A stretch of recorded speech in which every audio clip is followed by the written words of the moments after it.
Okay. I think everything should be set up. Had some last minute connection problems, so I'm a little bit late on time.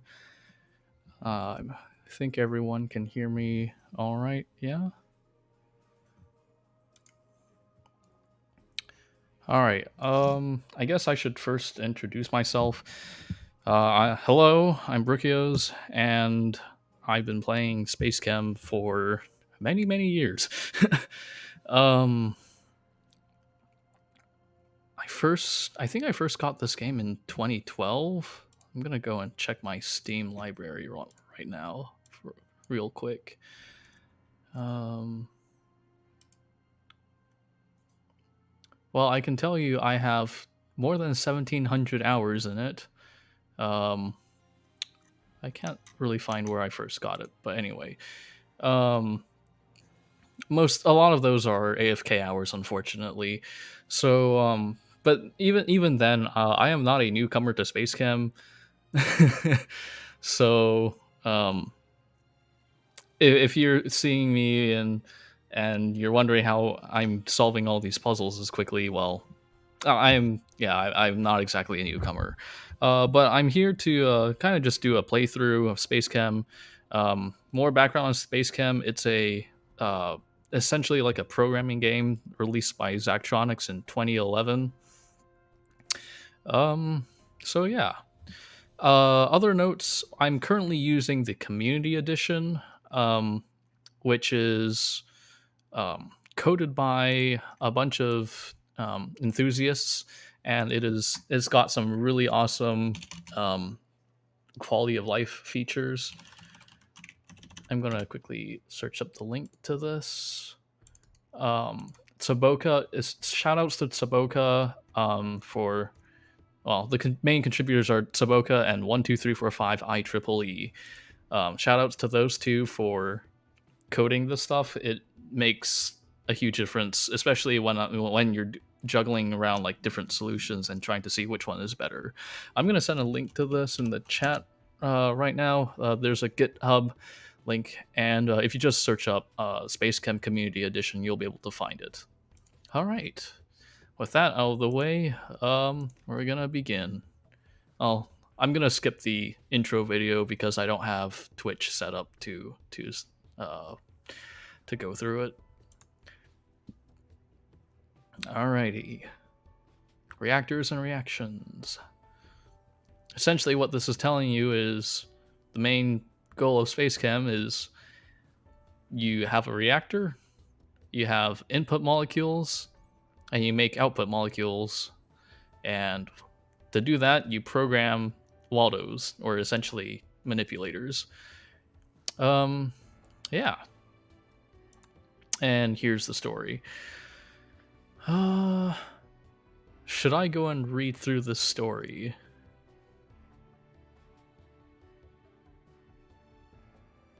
All right. All right. Well, a lot of people are saying don't read it in chat, so I'm going to skip that then. Alrighty.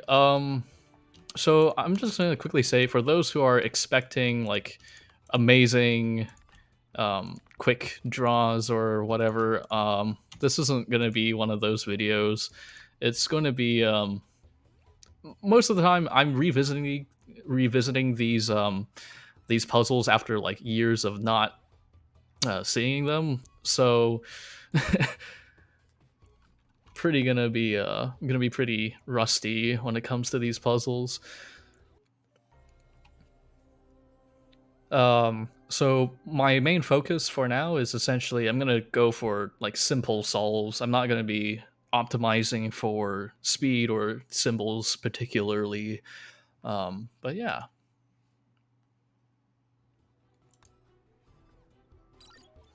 The first few missions are pretty simple. Introduction to bonding.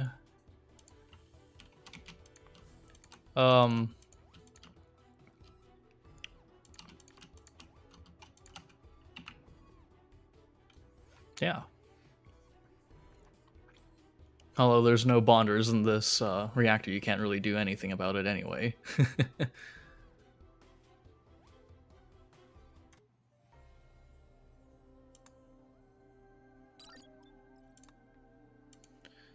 Crossover.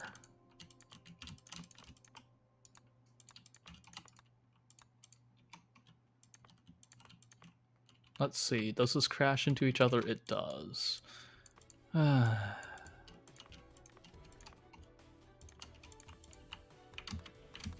That also crashes into each other.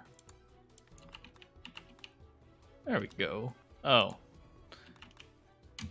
What is this? 1, 2, 3, 4. 1, 2, 3, 4. Oh. This is out omega. There we go. Oh yeah, by the way, I have no idea how you got to 136 IEEE. I have no idea how you got there. If I were to guess, I mean, I know that there are some cycles to be saved by moving red forwards and like probably dodging blue by taking a different route, but I still don't see how you get to 136.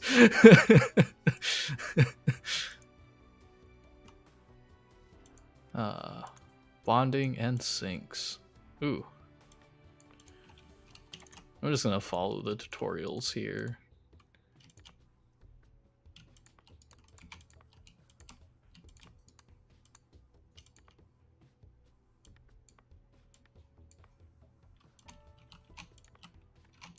I don't like the pop-up messages, which is why I'm following all these.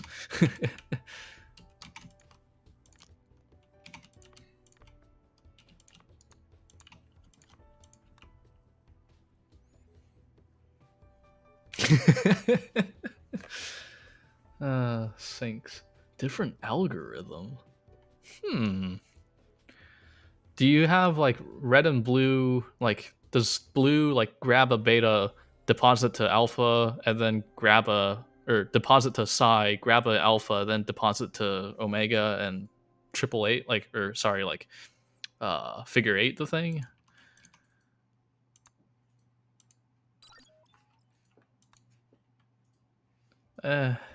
Okay, I'll try it. Here it is, crossover. New solution. By the way, this is a community edition feature. It is so nice.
Ah, that is how you get to 136. Interesting. Well, anyway, that was a side venture. IEEE was like, you can try it because it's a different algorithm. But yeah, that is interesting. I was thinking about it because one of the once you've got red going down to here, you can go over there, but it's shorter to go down here and grab the beta. So I was wondering if that was the case. Turns out it was. 74 on introduction to bonding.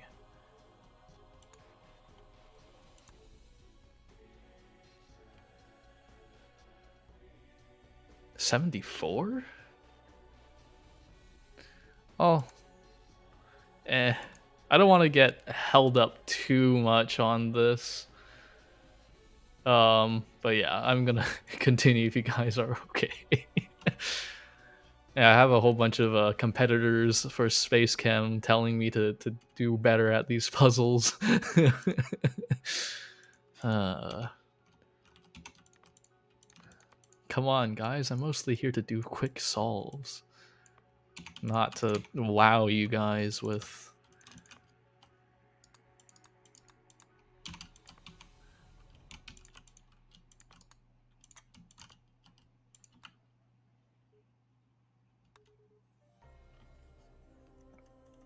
Well, anyway.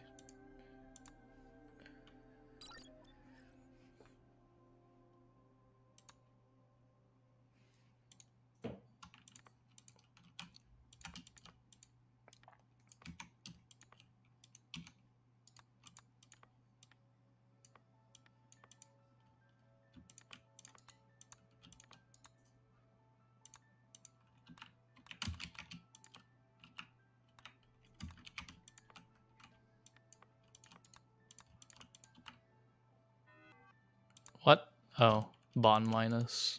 There we go. Um. Oh yeah. So here's some of the advanced features that you'll see for some of the higher level stuff. Is you can actually have a line loop. Essentially, you can bounce around 2 arrows instead of 4. And with this, it hits the ends once. It'll grab onto here. Um, it'll go over these instructions. Everything in the middle gets hit twice, but everything else at the ends, the instructions only get hit once. They don't. Zachtronics doesn't really tell you about any of this stuff. But for simple optimizing, like the first 2 levels or so, this is how you get down to really low symbols. Another thing that Zachtronics doesn't tell you is that you can actually just run a Waldo right into a wall, and when this happens, what happens is it executes the instruction on blue right now every cycle. So here's another trick. Red will debond, and red always happens before blue. So red will debond. The other atom isn't held onto anything, and because of that, blue is going to output the single fluorine, and it's okay. The next cycle, red is going to drop before blue outputs, and it's like gone in a single cycle, and then red is going to go back. Thanks, IEEE, for reminding about the. Yeah, it's one of the issues. Is I'm very used to these advanced techniques, and I sometimes just I don't remember that they don't really tell you about these things in the main game, and you kind of have to go figure it out for yourself. Alrighty. Was there anything else that I missed for the crazy stuff that I was doing? Like, was I doing anything crazy earlier? Um,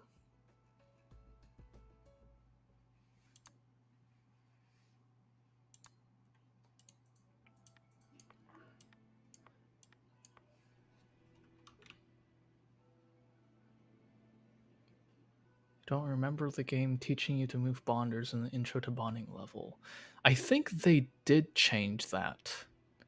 Because the intro to bonding level, it did have the bonders all scattered around. Yeah. I think they did change it.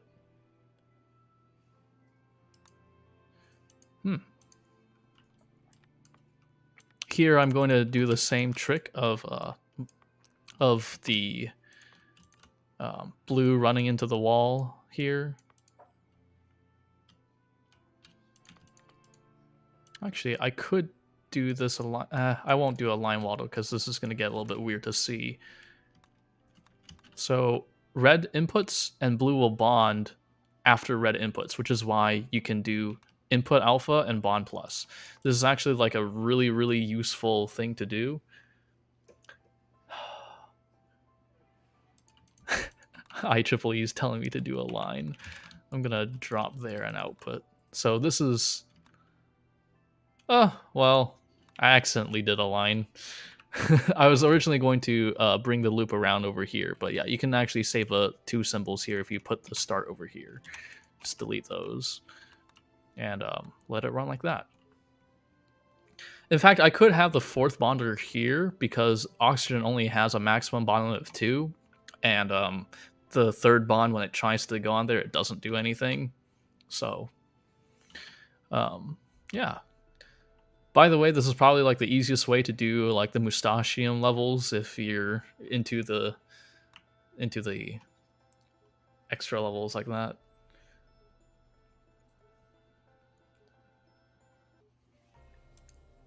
But yeah.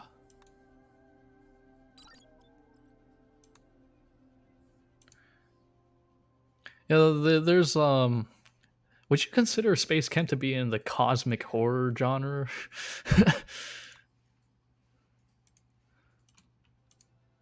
A lot of cycles dropped. 5 from the record?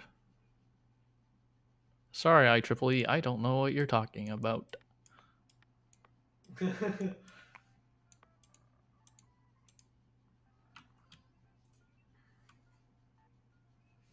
I don't know. I'm just gonna repeat the same thing here because it turns out you can with 4 bonders you have enough space to hit all get a triple bond before you forgot an output here.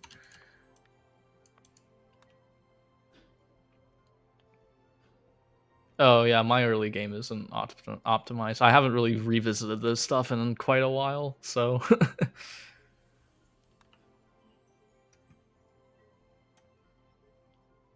but yeah. Hello, Juice. This is 117. The symbol optimized, but anyway. I think I'm just gonna do something really simple here. I'm gonna have blue hammer on the bond minus. Input A, grab this. Just rotate here and drop. Do I have enough time to output? I do. So I just output here. And then it turns around.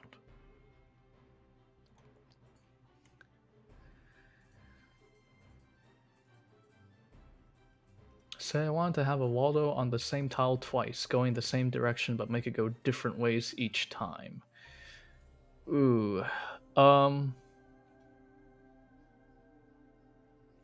I don't think it's possible before Alkanost, which is where you get sensors. Yeah, I'm sorry. The grab drops, yeah. I'm sorry. My general gist is I keep them as grab drops before I need to make them grabs or drops.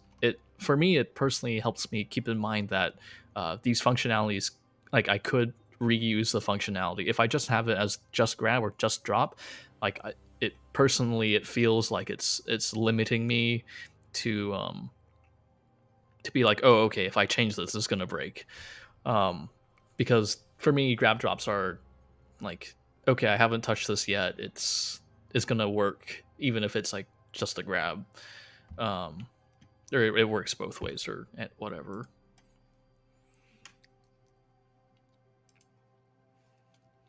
All right, pipelines. Oh, right, it's this one. I'm gonna leave this kink in there just to infuriate some of you guys and get 2 cycles below. Oh, it doesn't say here, but it's 409.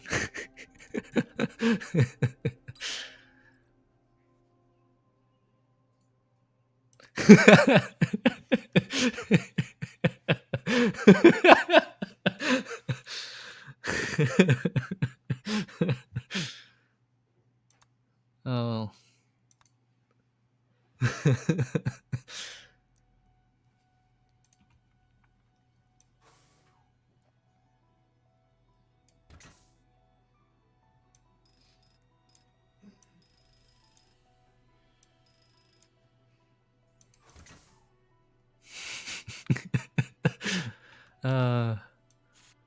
I don't actually know if it's optimal to do the bottom pipeline or if it's the optimal to do the top pipeline. I think maybe it's the bottom one because I can just grab the hydrogen and bond here, and the delivery I think is better. But I don't know. I mean, this isn't, or I could just do that. This isn't optimal by any stretch, but I don't think it is anyway.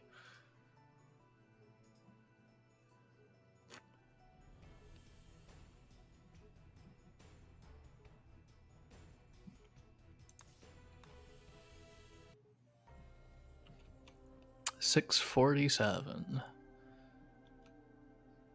412. Do you like make a giant stick and do the weird yeah, you could double pump it. This is not input speed.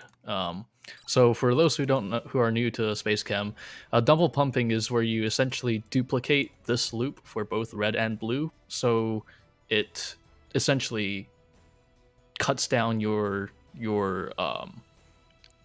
it cuts down your, well, it improves your speed by 2 times.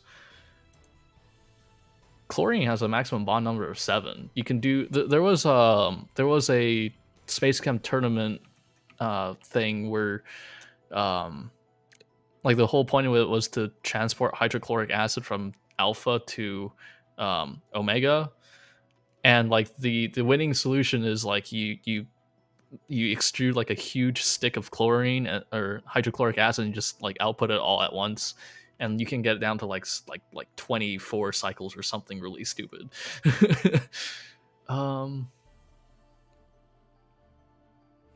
Yeah, chlorine actually has a bond limit of 7. Only fluorine in this group has a bond limit of 1. Everything else in here is 7. I think there's some chlorine compounds in real life that do like some really crazy things. But yeah, you can do some really stupid things with chlorine.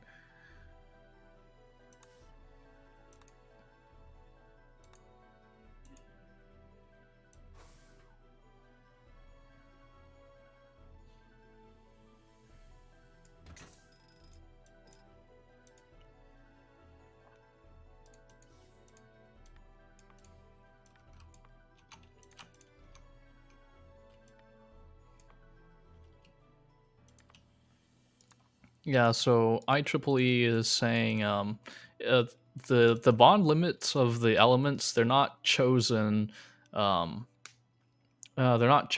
based on like the number of like I don't remember exactly what it is. I mean, the noble gases, they don't bond. I mean, yeah, there is like xenon like tetrafluoride or something, but like it's such a special case that I think this game just ignores it. Most everything else is mostly based on the number of valence electrons, I believe. I mean, SpaceChem also doesn't really differentiate between like the different types of bonds. Like for example, you can have hydrogen bonding where hydrogen is kind of like shared between like 2 different atoms and all that. But SpaceChem doesn't really care. So you just got set numbers of bonds. Material science lore. Yeah, oxidation states and all that. This isn't actually material science. This is just general chemistry.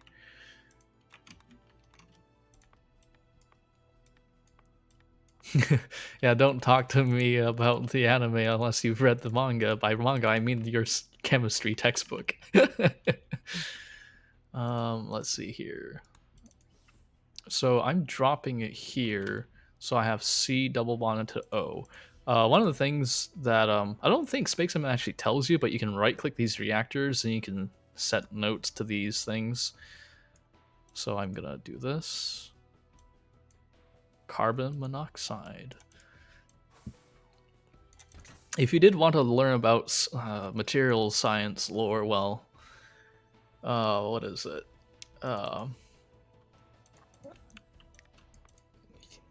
There's some. You eventually learn that like the way that we make Okay, I'm gonna do something that might infuriate IEEE a little.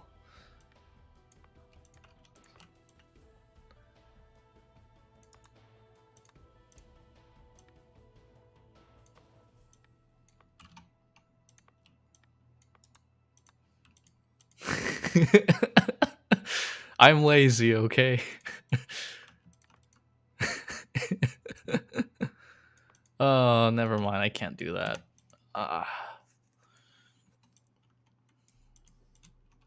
Input alpha bond plus. And then here I have to... I'll just have... Oh, by the way, another CE exclusive. You can swap Waldo colors, and it is amazing. Yeah. Let's see here. Oh, this is... Is it in the game? I've never seen that in the game, actually.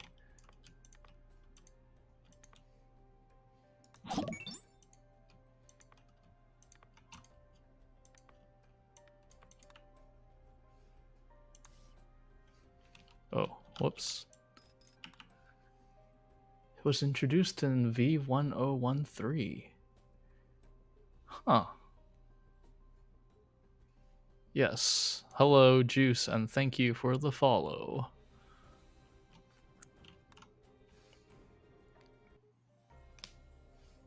I don't know how many cycles. It's 970. Alright.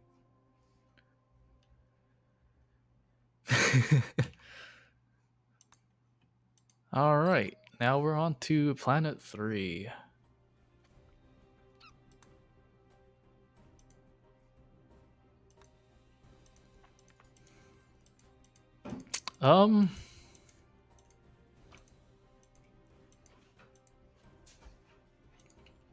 So I'm gonna do like a really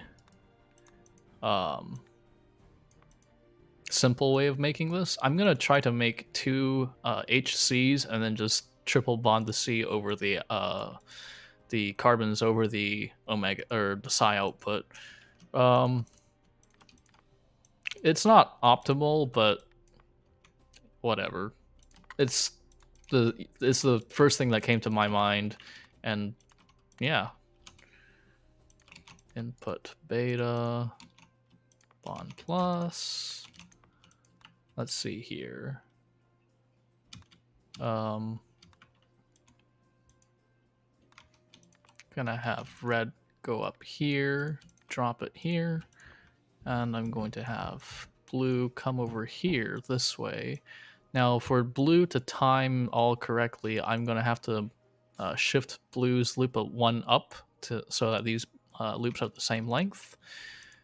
Gonna drop there, do some bond plus, and then probably output down here, I think. Let's see. Yeah, so I can reuse the commands, the bond plus commands there, to get that to triple bond while I bond this.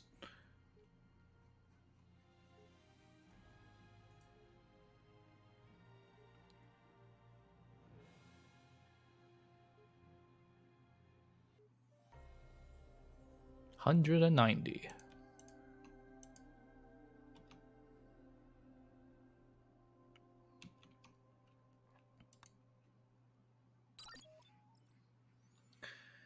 Just have the red drop at 1 after the bond.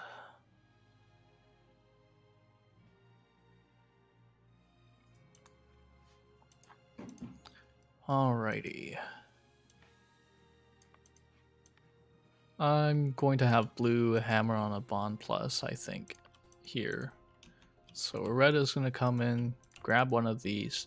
Now, one of the really nice things about molecules like this is you can place a bunch of like bonders right over the input, and you can input alpha and then blue will bond after it inputs. I'm gonna do it this way. So it will do that, and then last input alpha there, drop out, and then return the loop.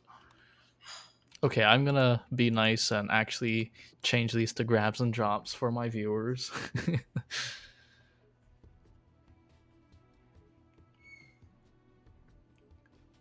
Maybe it does. I didn't really check. I'll check after this. The notes on the reactors.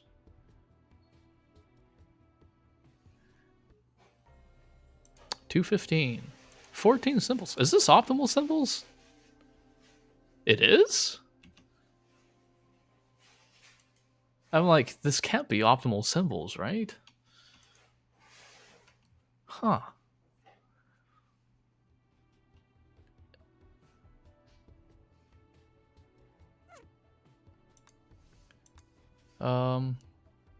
Right, so story and info.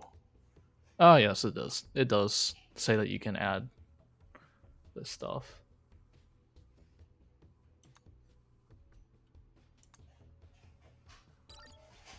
Split before bonding. Yes.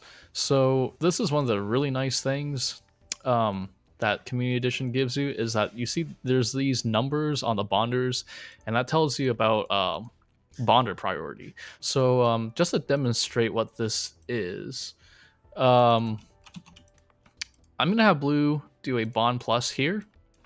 I'm gonna have red input a beta, grab onto this oxygen.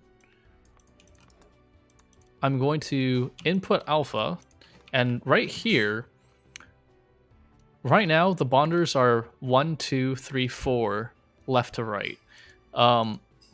If I hit red bond minus here, what's going to happen is red's going to debond, and then blue is going to bond right back up. Now, with the bonders like this, right now with 1, 2 to the beside each other, what will happen is the hydrogen is going to bond back to itself before it bonds to the oxygen.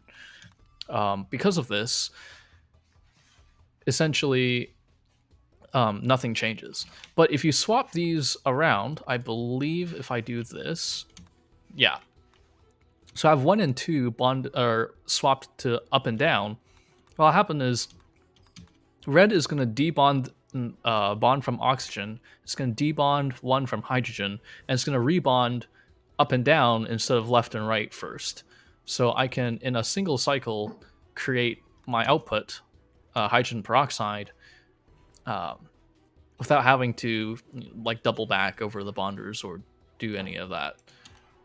And with this, I can drop,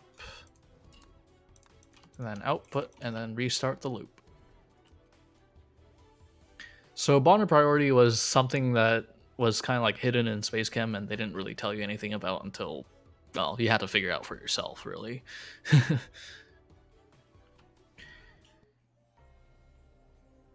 11.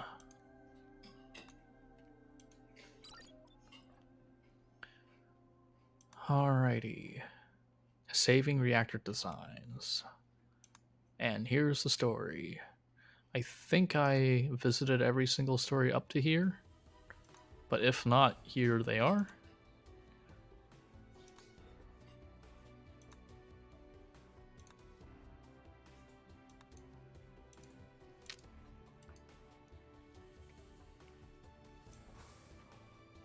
Yeah, the old days of shuffling the reactors around. Indeed.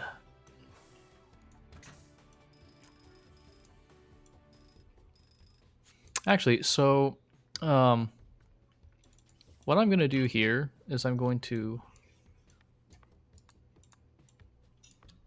put an alpha, grab here. Gonna debond over here, drop output.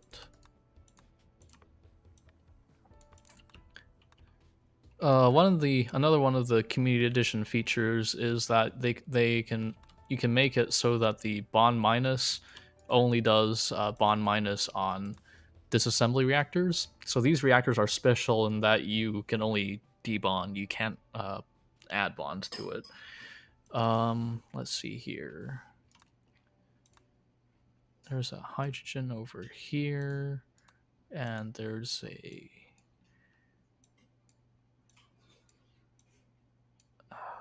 CH3 over there. And this I can just kind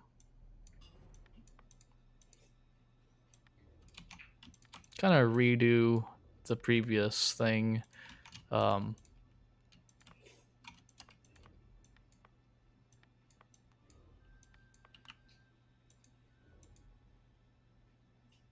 Because for production puzzles, you only get an input every 10 cycles, so you can't just constantly hammer on an input or anything like that. So that's why red is waiting on here. And when red ends up going, red is going to input before blue bonds. So that's how this reactor works. Now I have to do the same thing for this. Well, it gets a little bit more complicated because I can't just bond two of these without any rotations. Well, the first thing I'm thinking about is just to have blue grab onto the other one. So another thing is, if you have red and blue doing the same input, red is going to go before blue, so red will input the molecule and keep going while blue is still waiting on the input alpha. For timing issues, it's pretty nice. You know, you can right-click inside of the reactor? I did not know that, actually.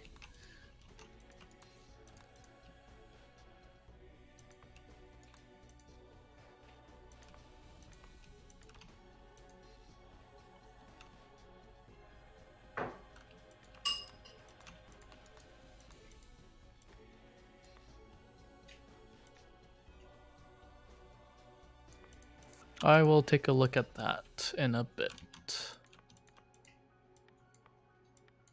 I can move everything over. And then bond plus drop.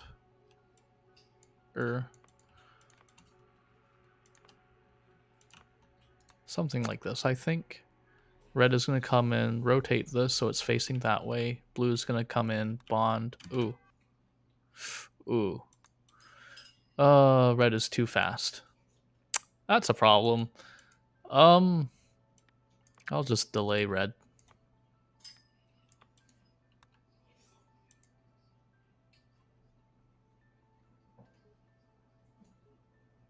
There we go.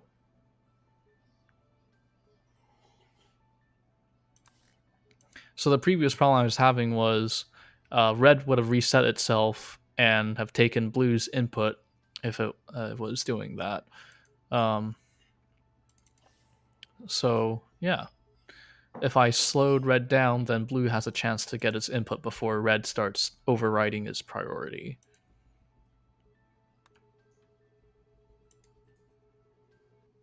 I'm not winning any cycles races today, but that's okay.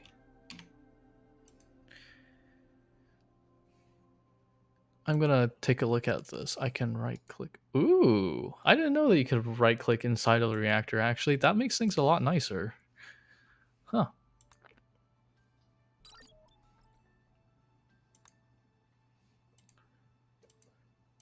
Okay, let's see here. So I need to disassemble this.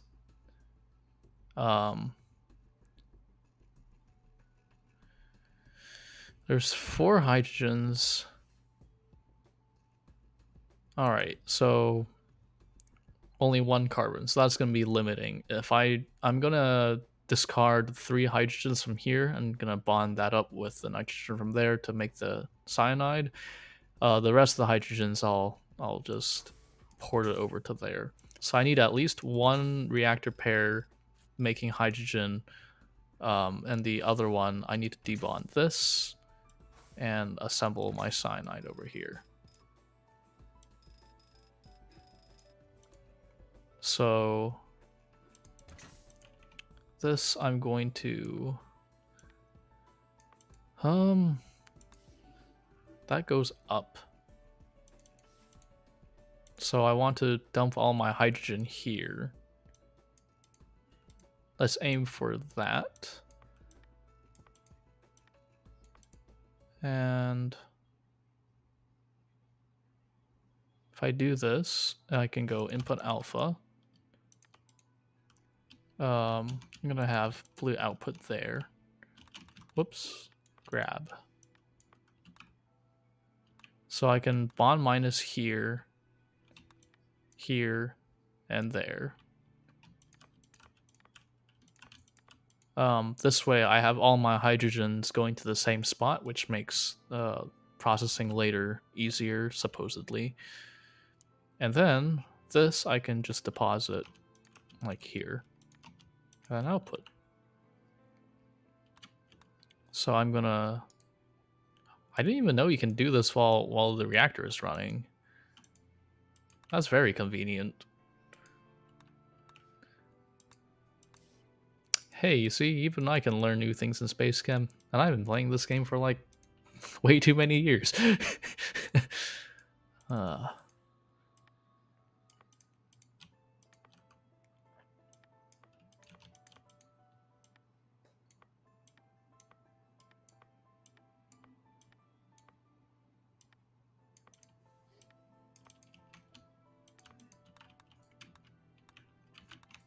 What if I'm gonna try doing the same thing with the nitrogen? If I do output there, no, I think I have to have the red go first. Yeah, and then blue will output on here, and then I'll drop. So nitrogen gets outputted there. And then, ooh, there's gonna be a problem though. I think. Oh, well, there's that. I have to make hydrogen really quickly, or else my reactor is gonna crash.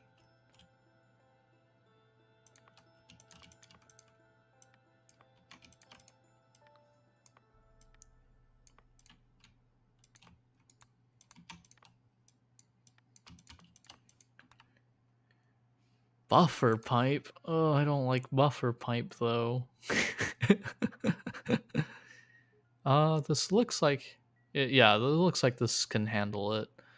I wonder if blue will crash here if I let this pipe build up. Oh, it doesn't. That's surprising.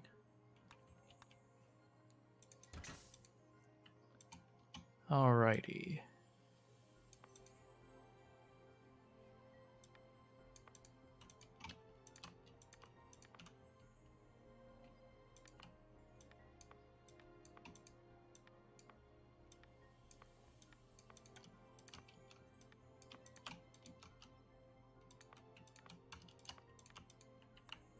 Does this work? Let's see. I'm gonna grab this. Oh, I need an input beta.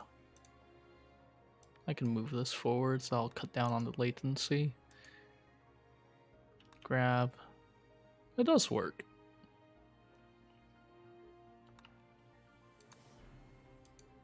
And this will eventually run to completion.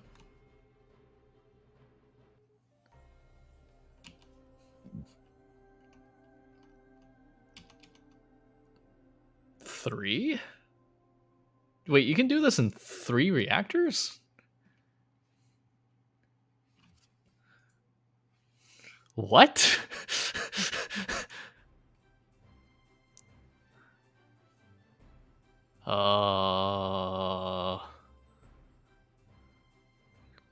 Need to enable legacy bugs. How do you... I don't... Oh, particle smash. Oh, interesting. Interesting. Okay, so for those who don't know about that, so there's a old bug where if you input and bond on the same cycle, you can end up with some atoms disappearing. That's been patched out now, but Yeah, with if you do that, you can actually input the methane radical into the nitrogen without breaking it down and end up with the it's something along that sort. You essentially make the nitrogen disappear, and it will make the cyanide. One of the atoms just disappears. Um. All right. So before I go on to the defense mission, I'm gonna do the in place swap. Um. I'm gonna do this using um, two reactors. There's a way to do this using one reactor, but I don't really want to because the one reactor solution is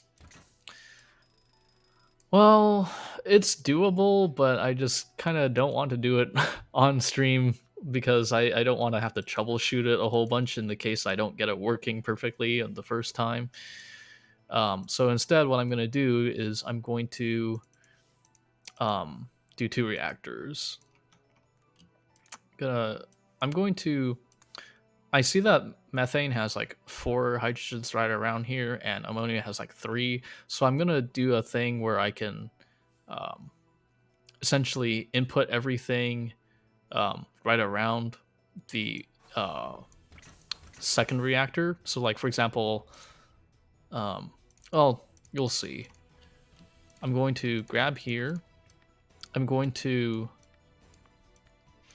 debond everything. I'm going to debond everything right here. And I'm going to output and go back. So essentially, I'm going to make this shape, this triangular shape. Gonna put this over here.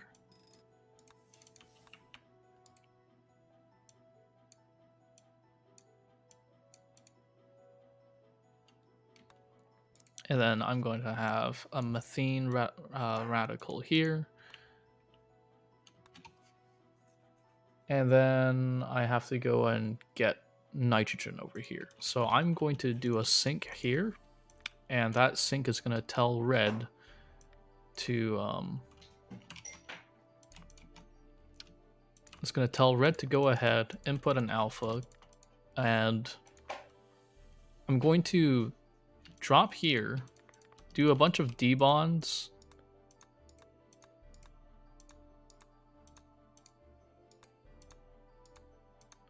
And then I'm going to grab this.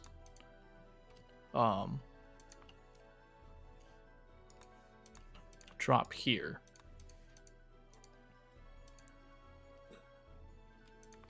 So I'm going to have, next thing I'm going to have a nitrogen right there.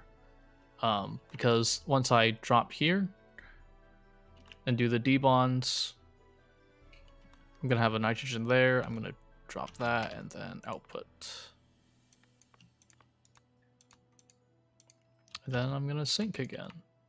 So with this syncing setup, essentially what happens is blue will always wait until red has finished their loop before it goes on, and red will always wait until blue finishes their loop. I know IEEE, I know you don't like syncs, but I'm lazy. It's really straightforward and simple to get down for like if you want to do like really complicated things and things are just not timing, like the timing is just not lining up. This is the easiest way to do it. Yeah, IEEE is a notable hater of syncs.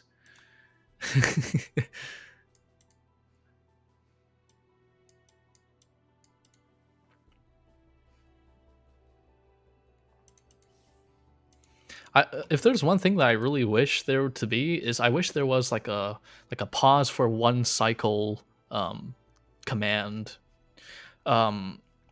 There is one later on where if you run a flip flop into the wall, the first cycle it won't activate the flip flop, and then the next cycle it will activate the flip flop, and your waddle will keep going. So it's like it will delay your waddle by exactly one cycle. It has to be on the wall though, which is an issue. The other way to do it is through the rotate, but that only works if you're holding onto a molecule, which isn't always the case. So. You know what? I think I can actually get away without this nitrogen. I think it'd be nicer to do it over here. Just have another nitrogen over here. So just delete that and just output.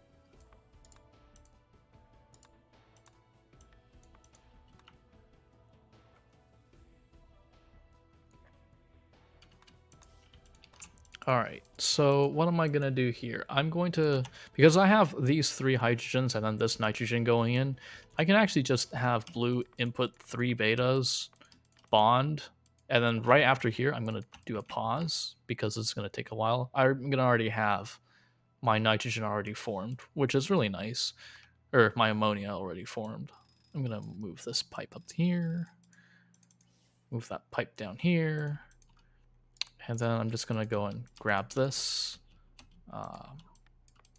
tell red that it's okay to input, drop an output. I'm gonna wait on red.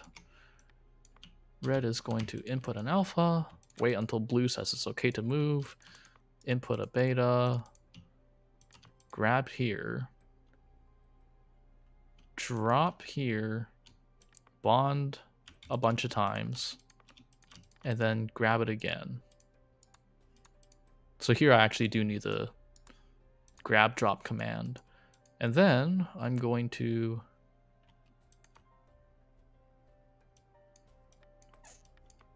drop it here and then output. Oh, and I need another sync. I know.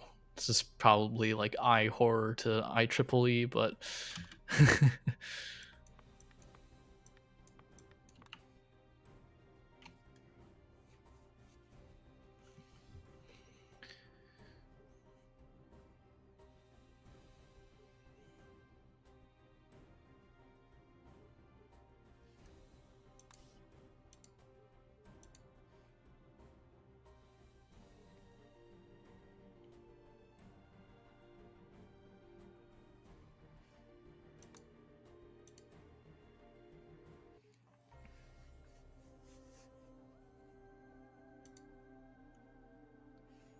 this one is 1391.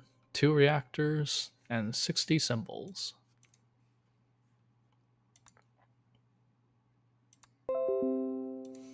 All right, defense mission. Who wants to see the planet blow up?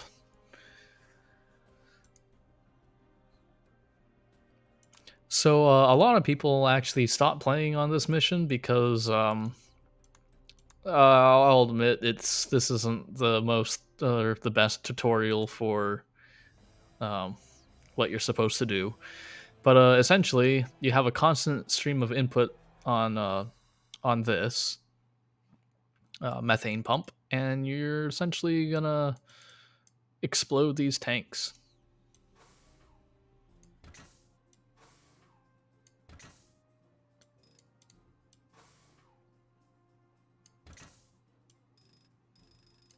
So I'm going to need... Oh. Where do I put these reactors? Can I put it there? Okay. There we go.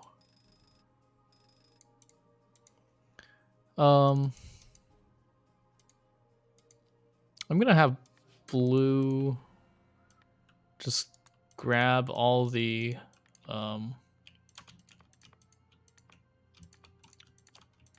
things here until I need to go elsewhere.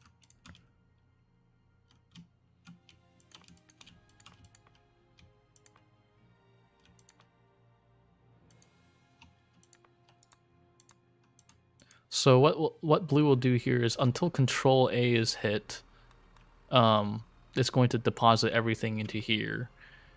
And when I hit Control A, it's going to go and deposit everything up here. I can make this faster a little bit.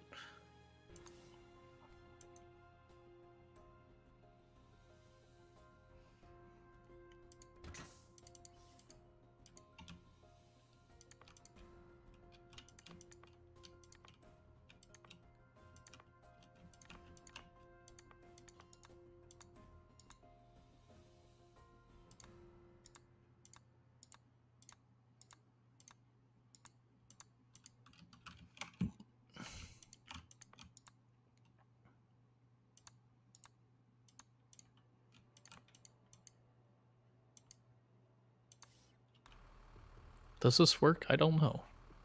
Maybe.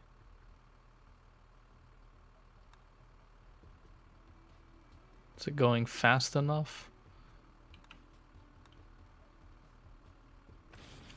It is. Alright, now I need to start filling up this tank. So to do that, I need to hit Control B.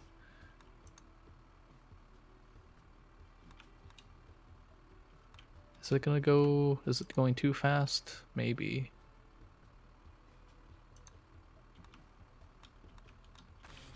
Okay, now I need to do Control A.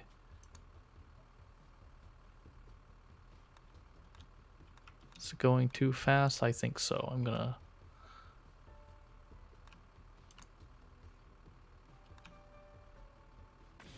There we go.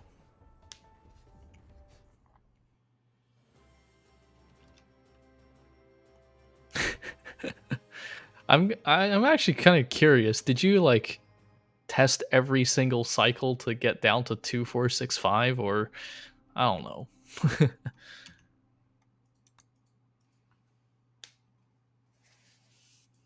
Not you. All right, Elkanost.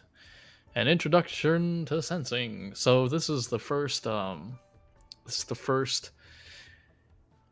puzzle in the game where you get conditional behavior, which is really nice. Yeah.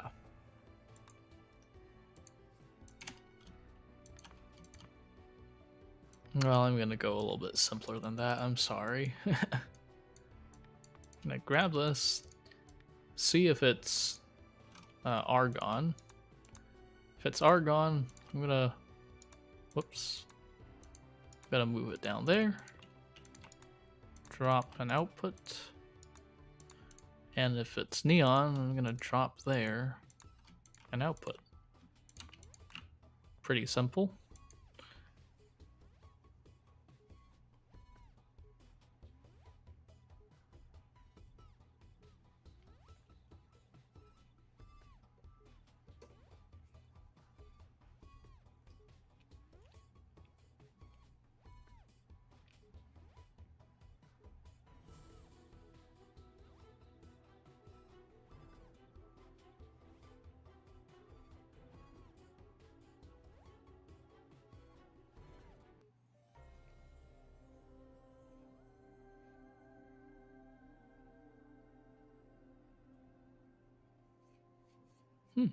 Interesting. But yeah, this is pretty slow because blue was doing absolutely nothing. It is possible to go a little one symbol lower, but I don't remember exactly how that worked. Let me just quickly see.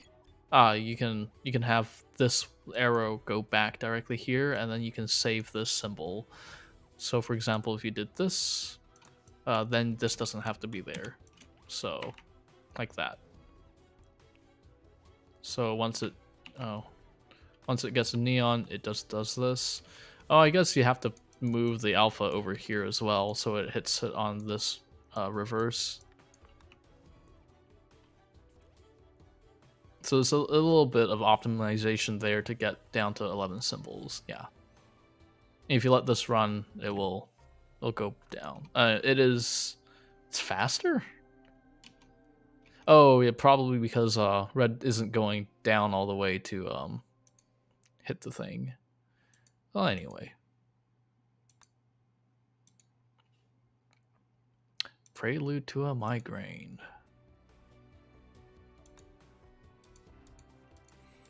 Okay. I just noticed that this research puzzle is 20 outputs.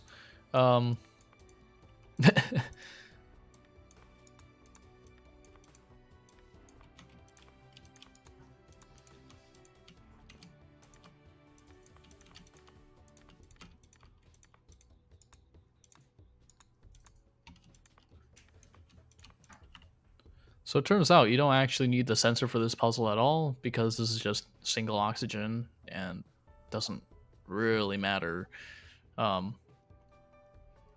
if you do something like this.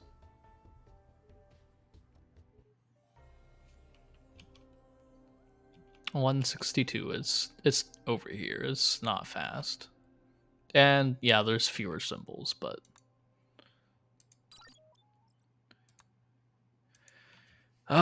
yes. This level, when I first solved this level, it was super frustrating.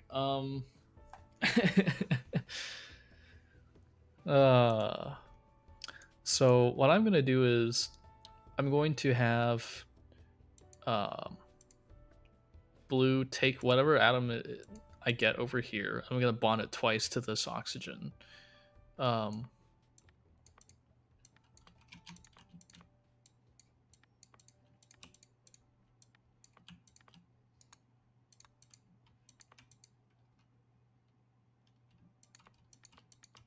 So if I hit the bond command like that another time, I can do that. Next thing is I'm going to have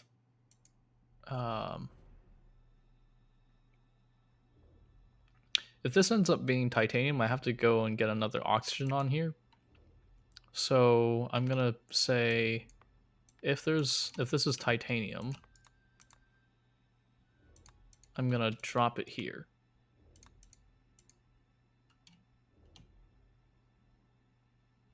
If it's zinc, then it'll continue going on, and I'll drop that down here, then output. So this needs to go back down here somehow, something like that. I'm gonna tell red to sync. Oh, actually, you don't need a sync here. Originally, I was thinking of having a red to sync, so whenever blue comes here, it'll tell red to go do a loop. And by that, I mean input alpha, do 2 bonds, and then you can just grab this and then drop and go. But it turns out you can actually save symbols here. Here, let me change these. You can actually save symbols by the only time that this will ever happen is if red or is if blue senses a titanium on here, and you can actually have red do a essentially run into the wall, constantly sensing for titanium like this. Now we can get rid of both the sinks, and red is just going to wait until there's a titanium, and I've saved 2 symbols. So yeah, this is I mean, this is not optimal, but this is a simple solution, and you learn new tricks with the sensing on a wall.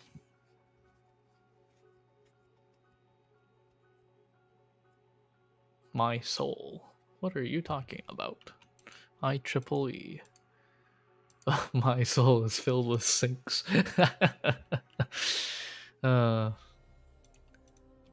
Alright. So yeah. I mean, it's not the fastest, but that's okay. That's pretty fast. And pretty low on symbols when you're looking at the whole bell curve. I mean, I'm pretty my friends list is very biased towards competitive SpaceChem people, so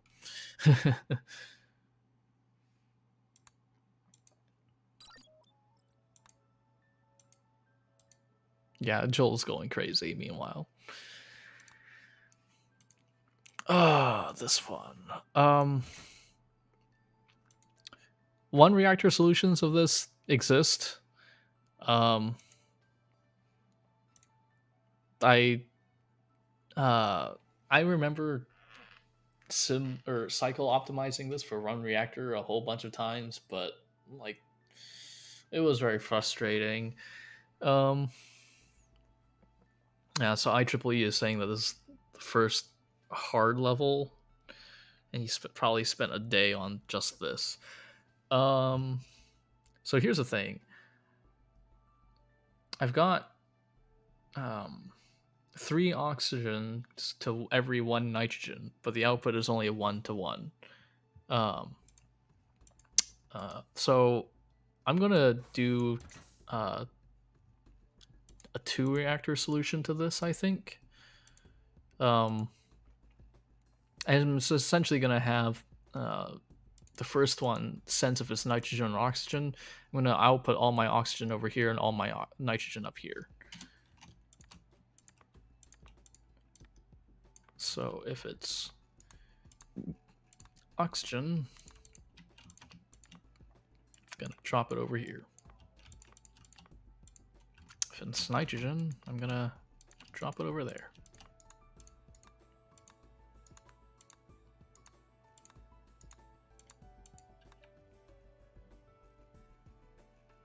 Oh, right.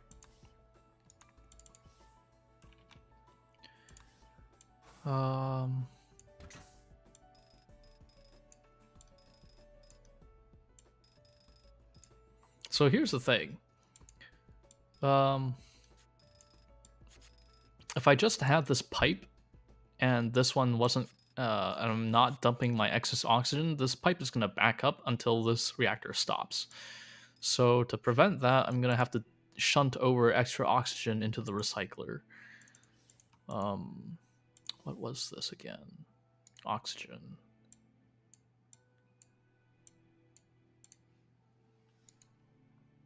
You could also make the pipe really long, but eh.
Not using streamer mode. What's streamer mode? Oh, the Discord notification. Whoops. My bad. How do you actually turn that off?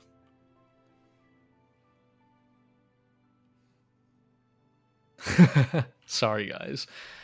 I guess I can just disable the notifications for now.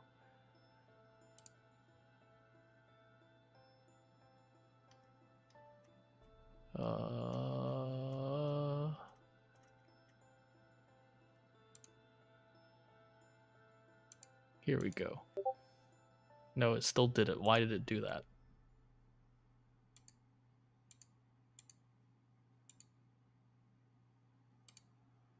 I don't know.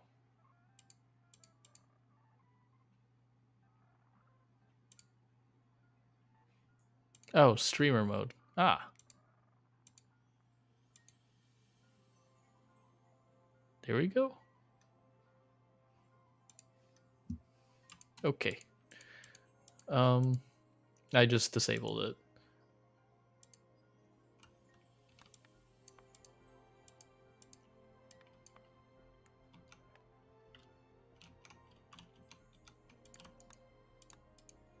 All right, so I'm gonna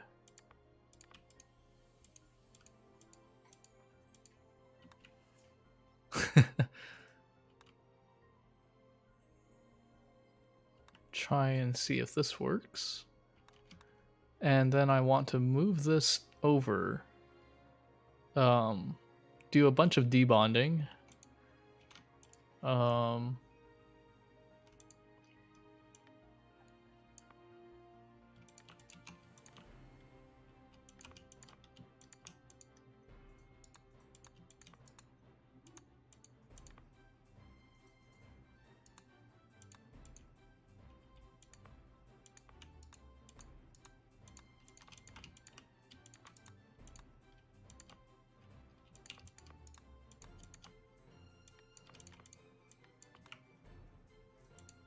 So blue is going to come over here, debond this. It's going to input that.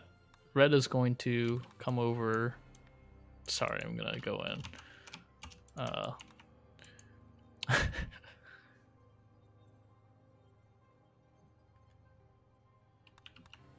Do this, do a bunch of debonding, and I have one of these. And then blue should come over here, drop, do some more debonding or bonding. But then I need to move it over here.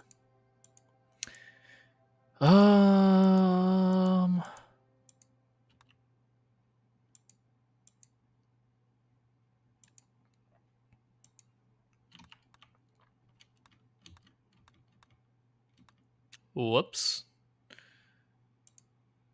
Blue is too fast.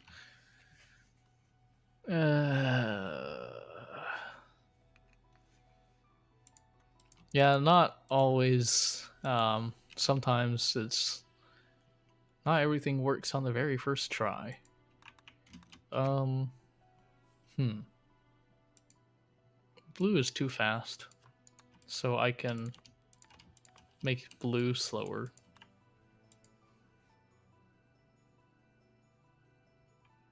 Red sync can be over here. That will make things faster for red. But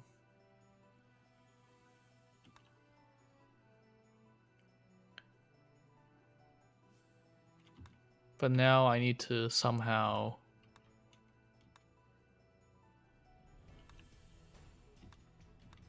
maybe do another sync? Yeah, that'll work. Now I don't think I need that much buffer.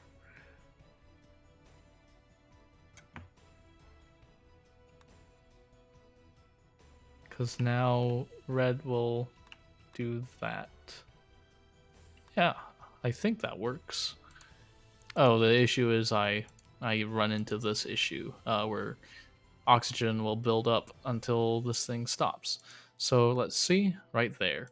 One easy way to fix this is to just use a bunch of buffer pipe, like this.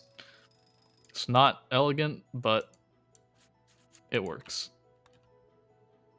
As long as this gets to 40 before that happens. Alrighty. Yeah.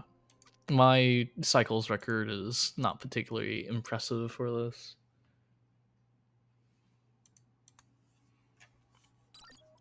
No thanks necessary. A smiley face.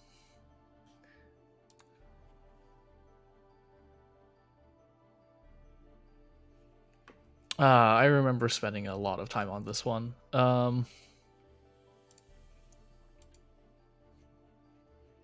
Right.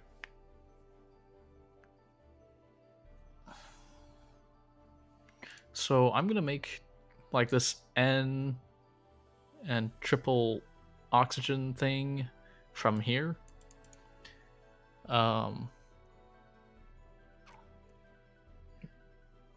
Because it's all balanced out nicely. First I'm gonna separate this into N and O, like the previous reactor. So I can actually go back to this one, save this to my toolbox.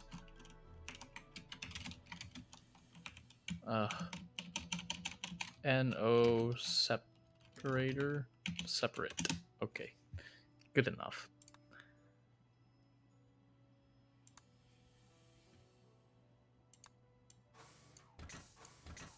There we go.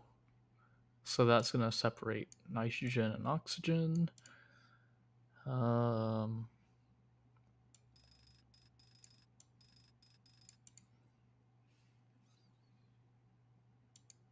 I'm just going to try to make this thing.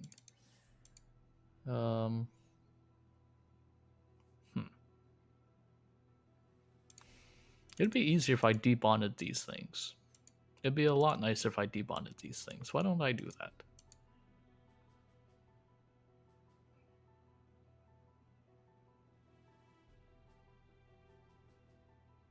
Yeah, sure.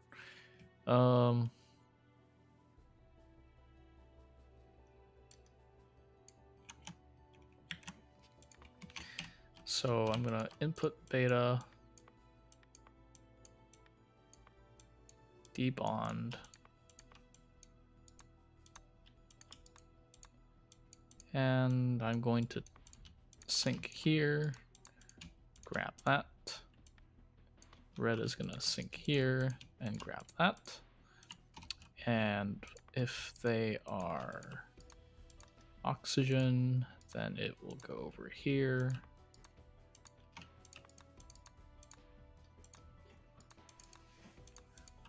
Blue is going to drop and then output. Red is going to drop and then output. Let's see if that works first. All right, good night, gigs. This stream is going to end in like 40 minutes, so we'll see how far we get. Where is... Oh, this is... that's an easy fix. I can just do that. Ooh.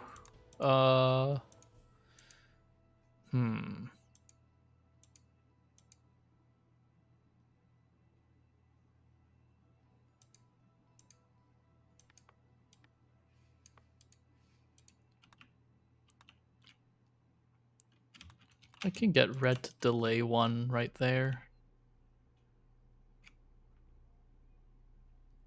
Yep. And then do the same over here.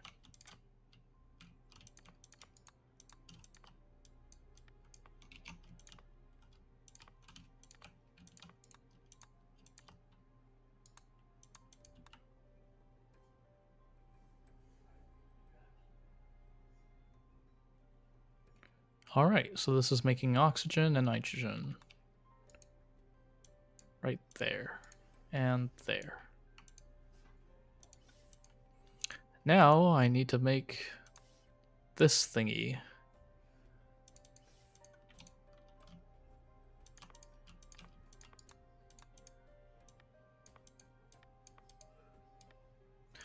Yeah, one of the things that I can do is put the oxygens in different places. So, like here, for example.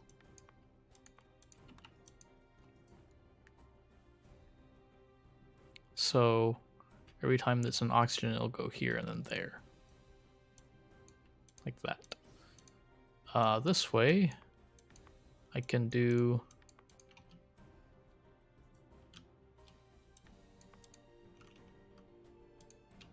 drop there.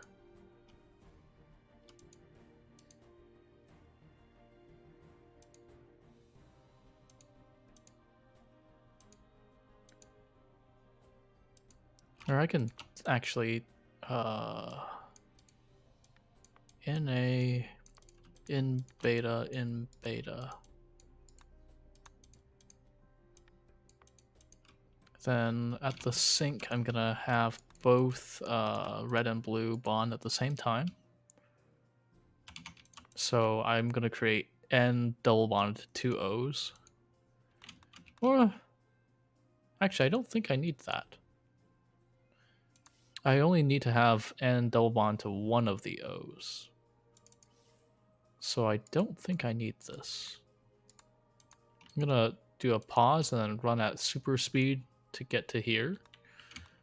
I can actually just have a extra thing here.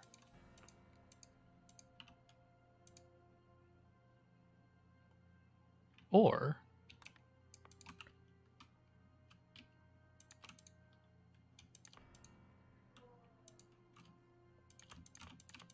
something like that.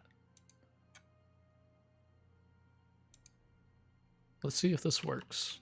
Oh, this should be B.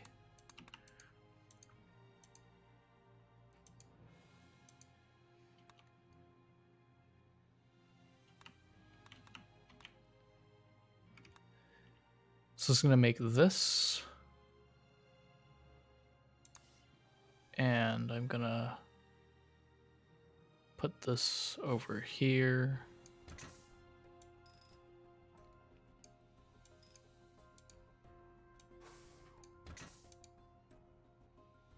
Whoops.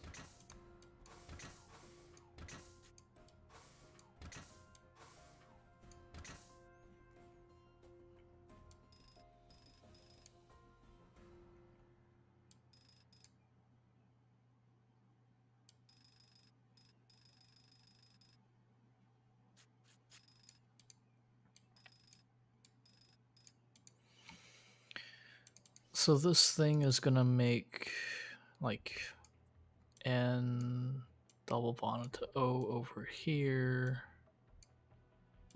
like this.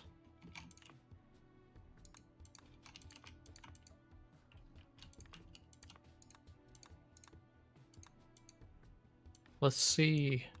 So the first one is that, but the second one is gonna be this.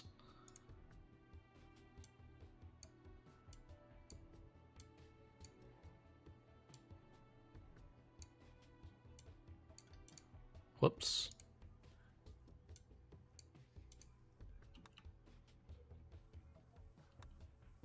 Yeah, it's going to alternate between the two.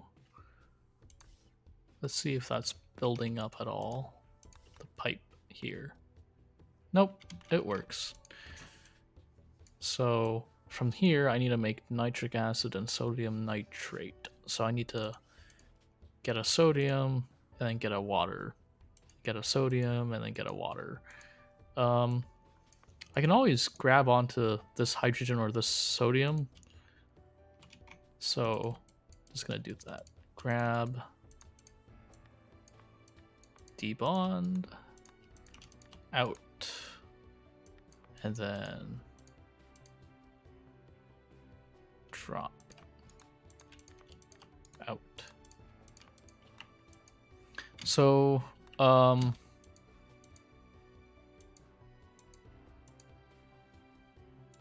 yeah, the thing is, if I just did this, I'd get like 2 hydrogens to every sodium,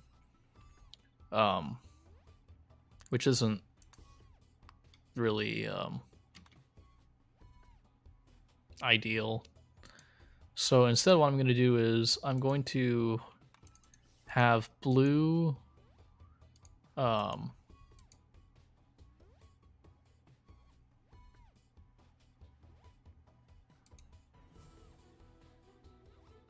I want blue to do like the sodiums, and then it'll signal red to do like a hydrogen, and then have blue signal to do like a sodium and all that. That'd be really cool. I think I can do that if I have this here. If I have red,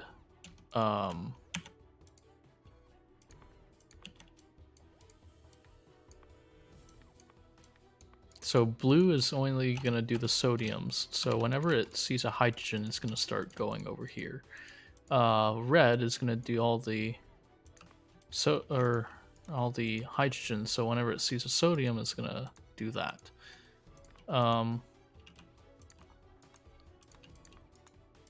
This is probably getting really complicated for me trying to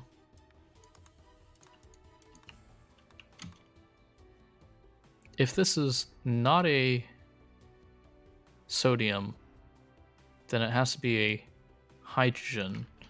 So I'm gonna have to, whoops, delete this, have blue drop here, output, and then go back.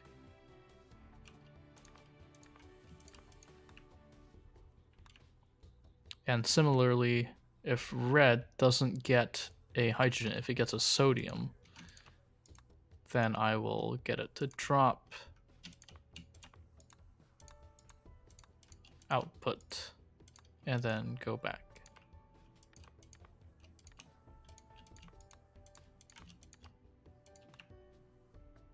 So this way I can, whoops, there needs to be a bond minus there. This way I can always guarantee a 1-to-1 split. Why is it doing this? Oh, red is too fast. Will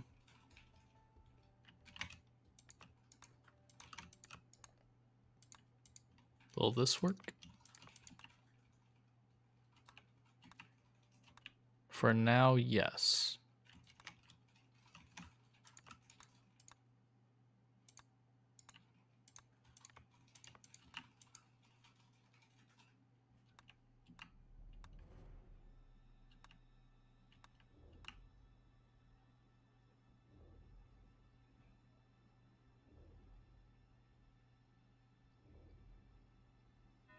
Oh, right. And that happens.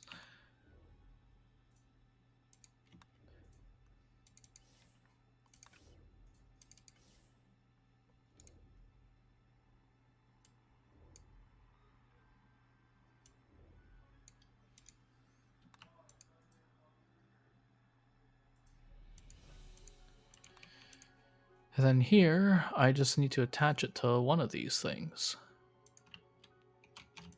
Input beta, grab this, bond onto one of these, and then see if it's hydrogen or sodium.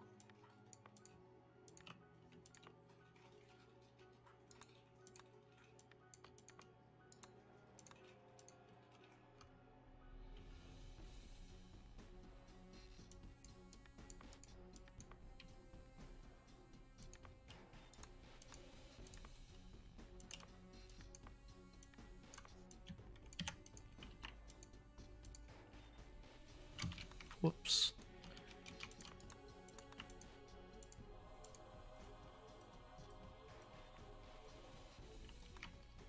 That needs to finish the loop like that.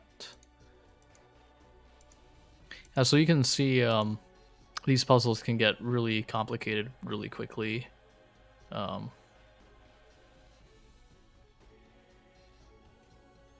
this is already at 100 symbols. Oh, what?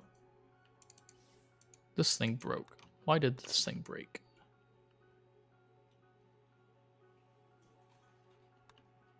Ah. Wait.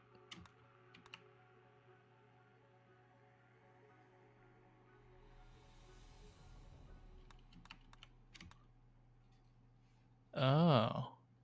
So sometimes it's over here. Yeah, the timing on this is really messed up. But essentially there's sometimes in the beginning where red still has to wait on this input beta.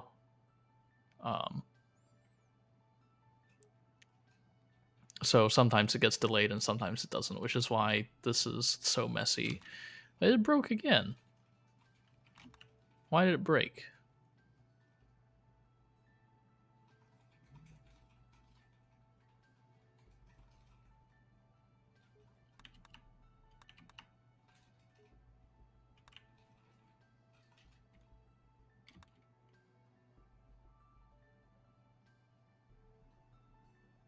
Right there.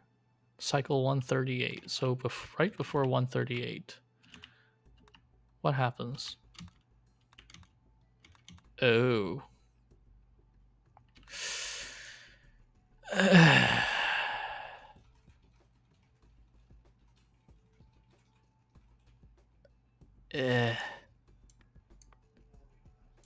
Maybe just have red do that then?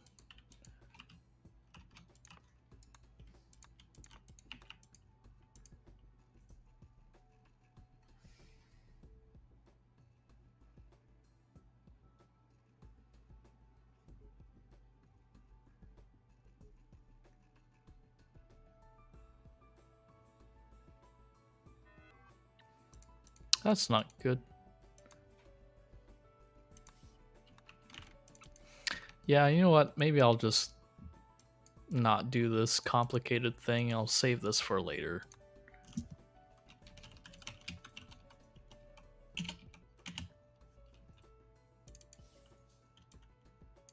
Just have B input, grab this, get rid of the bond, drop it there, and output.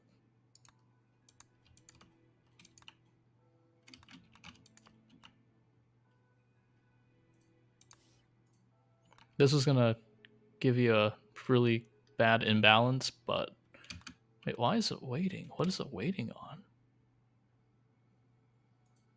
Oh, I think it needs more input pipe here. Here we go. That should work now. There we go.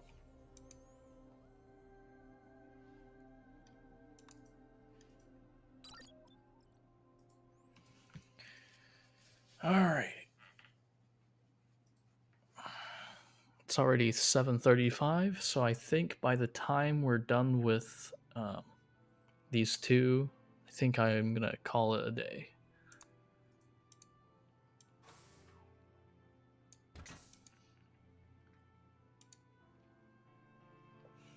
All right, so this one is really difficult.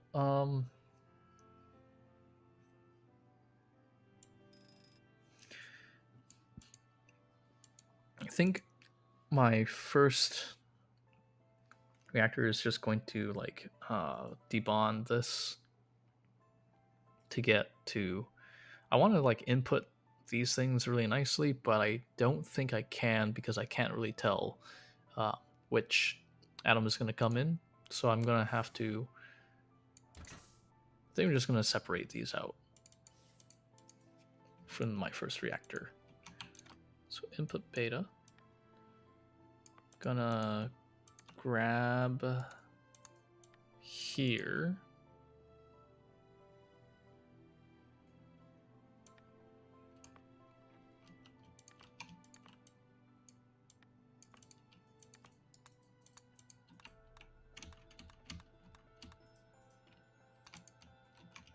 Now, if it's a carbon dioxide,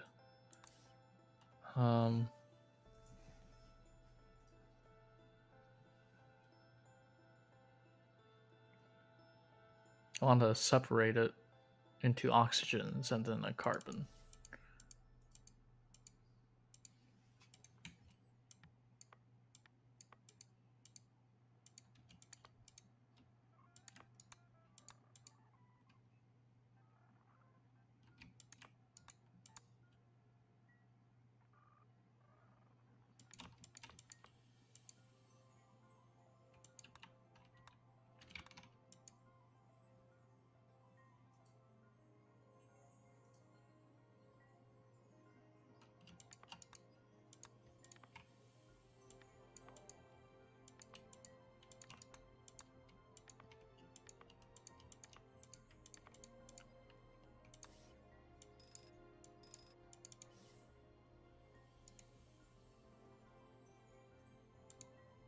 So it's going to go bond minus, bond minus. So I'm going to have OCO.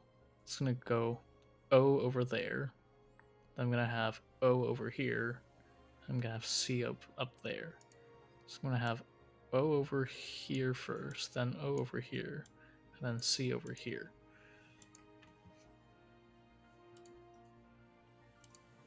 So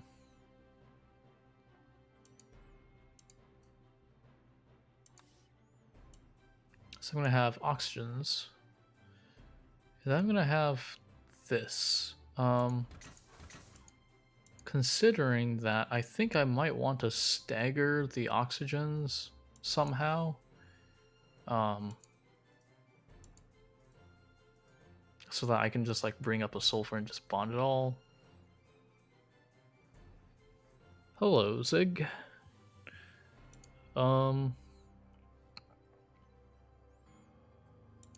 Yeah. For the hydrogen sulfide, I'm gonna grab this.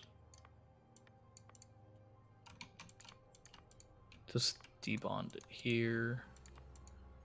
Drop, and then output.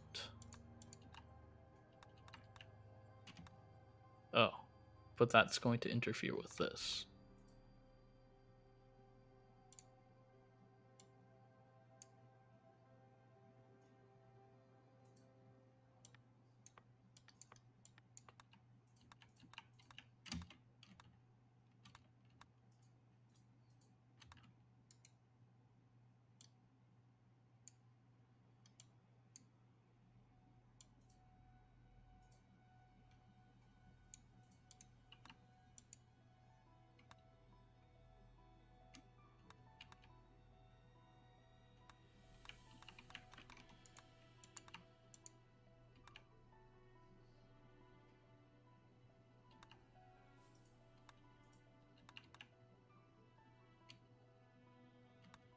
Well, the carbon is how it put it before the oxygen does.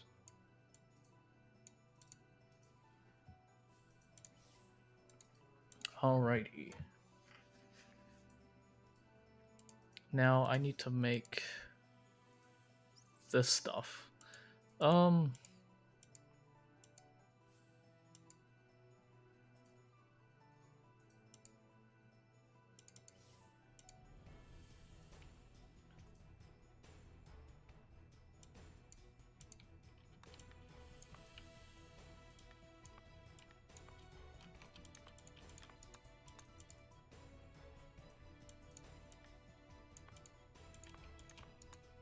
I'm gonna grab this and move this hydrogen up here.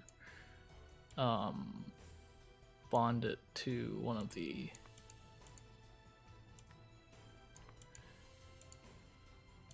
So I'm supposed to have 2 carbon dioxides per every hydrogen sulfide. Yeah. I kind of want to make something like this.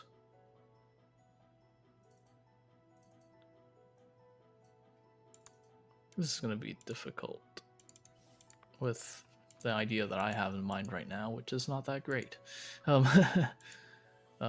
Let's see here.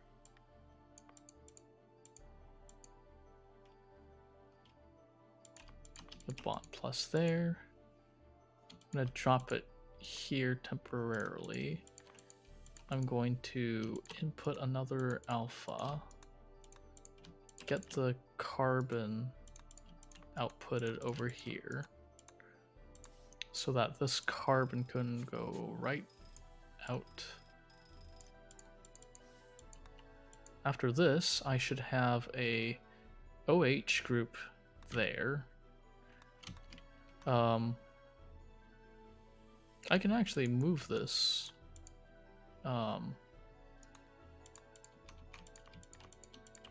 over here so that I have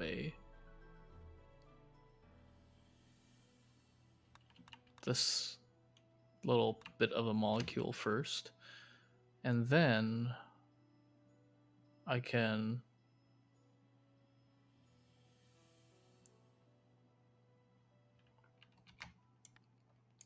have that sensor there so I can special case things out.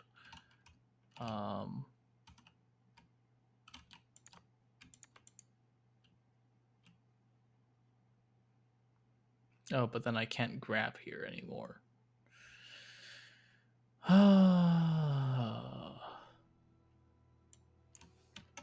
Guess I'll just sync up for red to do everything else then. Input beta here. Grab. that.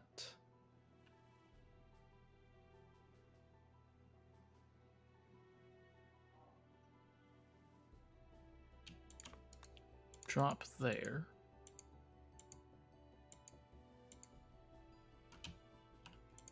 What if I allow blue to do this a second time?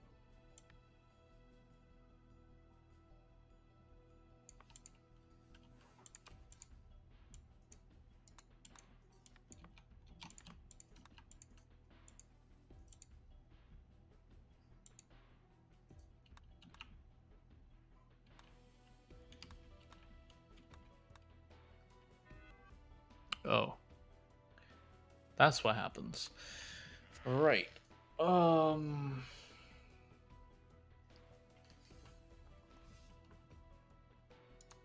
So I guess I'll have to do something like that.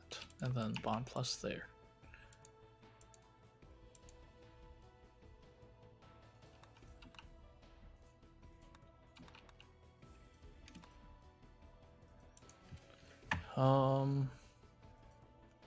Now the issue is I have another OCO coming in and I need to bond that to this thing.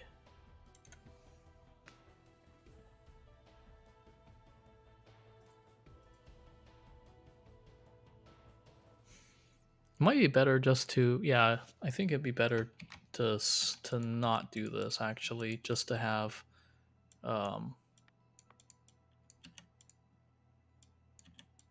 yeah, let's move this somewhere more sensible. Once blue is down here, I want to, let's see what happens.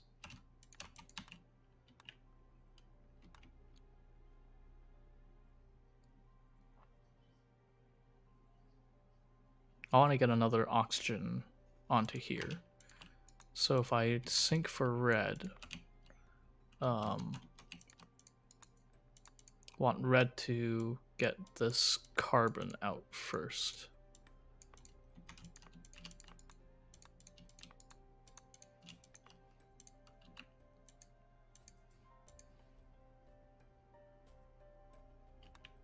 This way, blue can come in. Or blue can...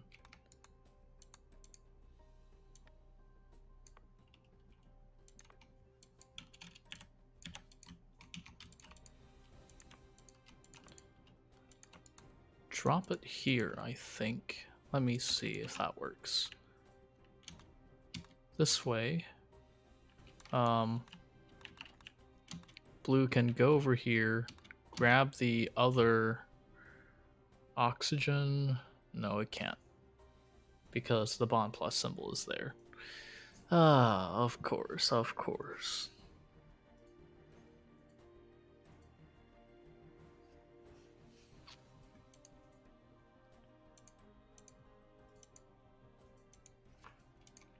Actually, I could just get red to do all of this stuff for me. I think that's a good idea. Yeah, why not?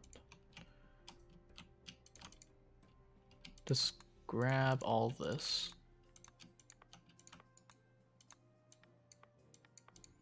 And then if it's an oxygen, tell it to do something. Otherwise, just drop it and output here.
Whoops.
So once it's gone to here, it should have this. Ooh, that's not fun.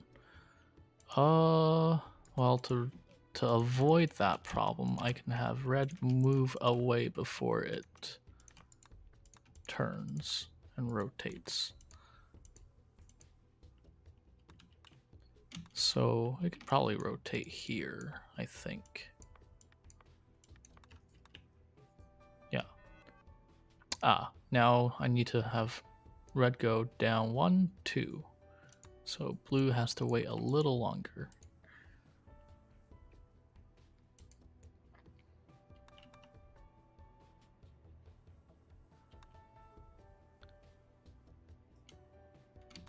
And then it's gonna go and sync.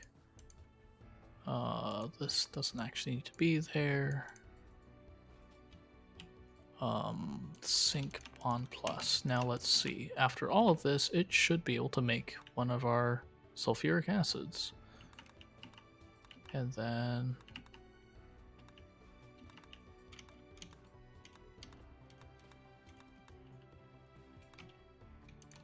I will have blue just pick it up.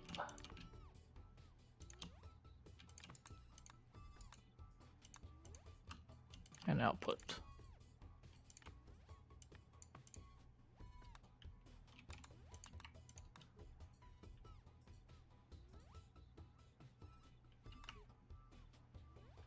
All right. Oh no. Ah yes, not enough pipe, of course.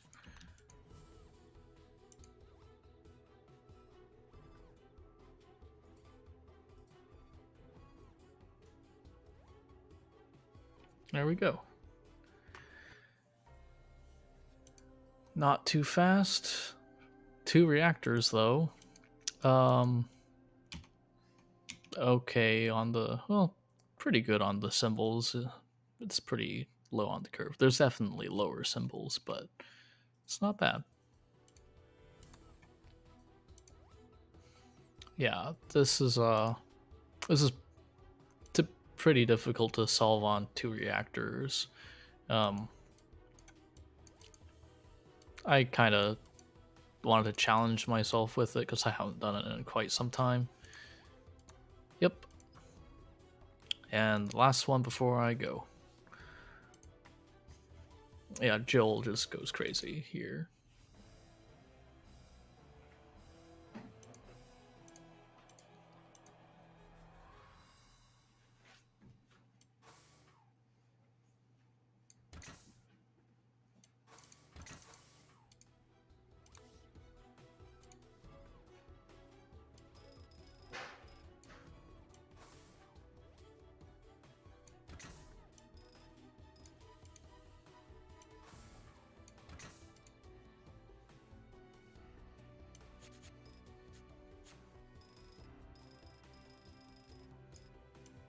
Yeah, the piping for this level is really annoying, but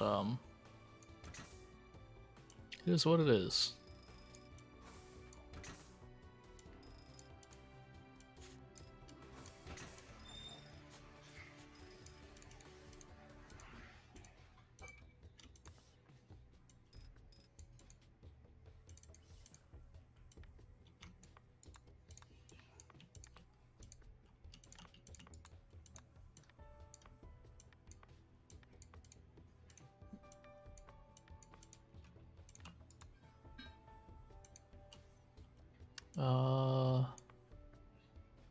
Let's see here. If this is uranium, bond minus.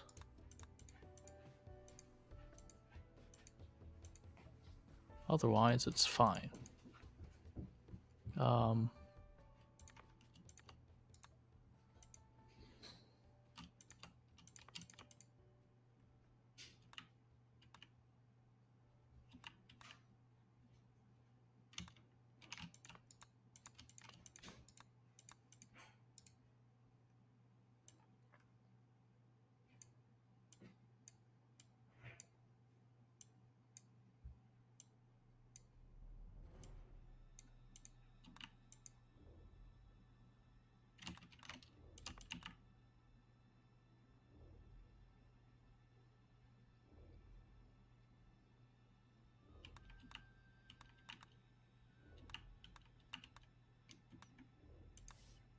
Yep.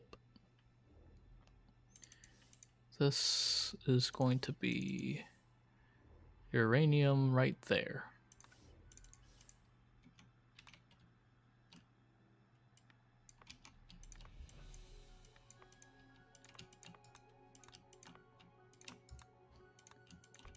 So another thing you can do is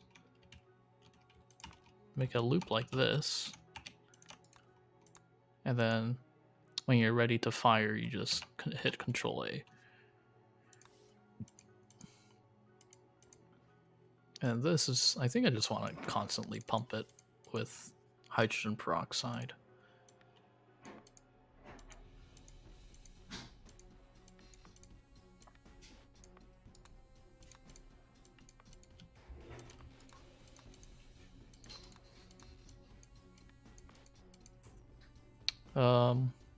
The issue is I'm going to have excess stuff, so the easiest way to do that is just to buffer it out. Separate it into hydrogen and oxygen.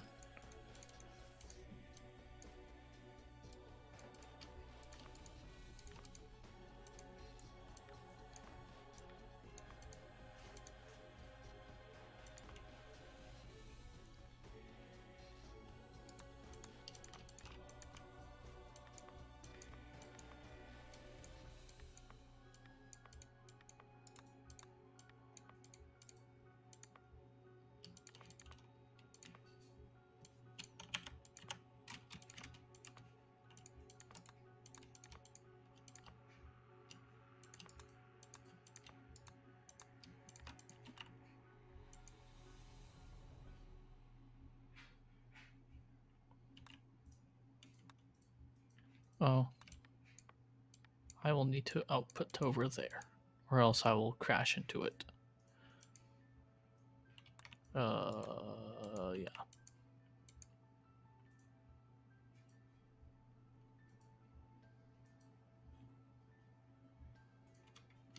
It's gonna have oxygen here in the corner, and hydrogen here.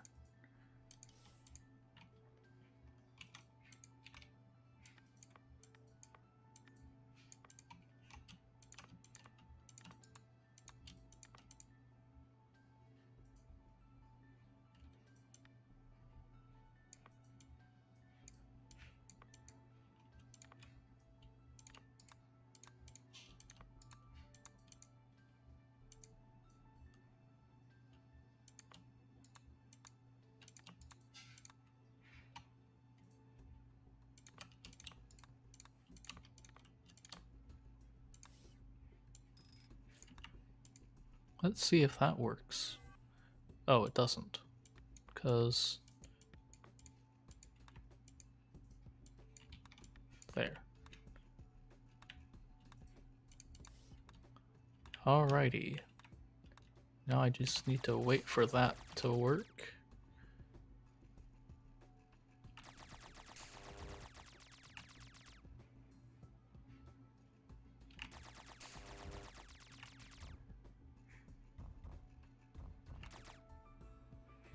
Ta-da! Alrighty. Here's the leaderboards. Yeah, you can do it much before, but anyway. And here's the story. I'm going to wrap it up. It's just about 2 hours, and we will continue on to Sikutar next week.